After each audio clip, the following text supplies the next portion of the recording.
Au nom du Père et du Fils et du Saint-Esprit, ainsi soit-il. Chers amis, nous fêtons aujourd'hui Saint Alphonse Marie de Liguori, le fondateur de la congrégation du Très Saint Rédempteur, brillant avocat qui, jusqu'à sa conversion, ne perdit aucun procès. Et sa conversion survint au moment de l'humiliation d'un échec.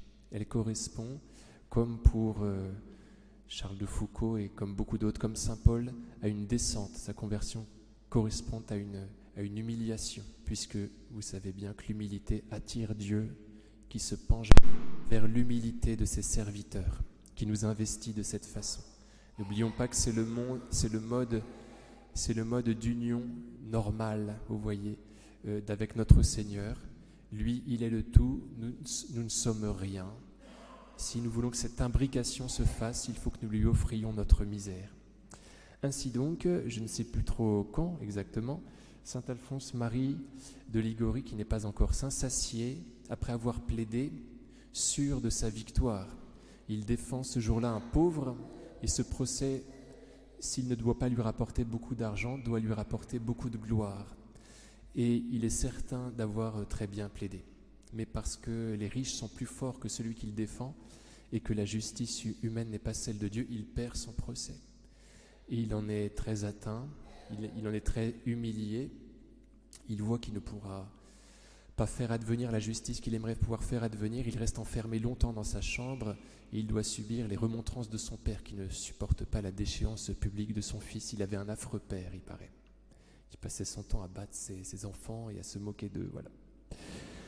Et il décide après de changer de camp et de se consacrer. Alors il était dans la région de Naples, aux Lazzaroni de cette ville, c'est-à-dire aux pauvres, on les appelle comme ça, en référence à l'évangile bien évidemment, aux pauvres de la ville. Et il fonde pour les servir et pour les évangéliser cette congrégation. Chers amis, pensons que nos humiliations, et le Seigneur, parce qu'il nous aime, permet qu'elles arrivent, sont là pour qu'ils prennent plus de place en nous. À chaque fois que nous descendons, eh bien c'est l'occasion pour lui de pouvoir nous investir plus, parce que sa nature divine a horreur du vide, et elle vient se mettre là où il y a un vide, à condition que ce vide lui soit offert. Vous voyez, c'est comme ça que la moisson que le Seigneur prévoit doit se réaliser. Il envoie des gens, il les dépouille complètement et ensuite il les envoie, après les avoir dépouillés, comme des brebis au milieu des loups. Autrement dit, pour qu'ils restent dans une posture d'humilité constante, qu'ils restent en cri constant vers lui, et pour qu'ils puissent les emplir et pour que ce soit lui qui soit annoncé et non pas eux-mêmes. Voilà, chers amis, pensons qu'à chaque fois que nous sommes misérables, c'est l'occasion de rencontrer Dieu. Au nom du Père et du Fils et du Saint-Esprit, ainsi soit-il.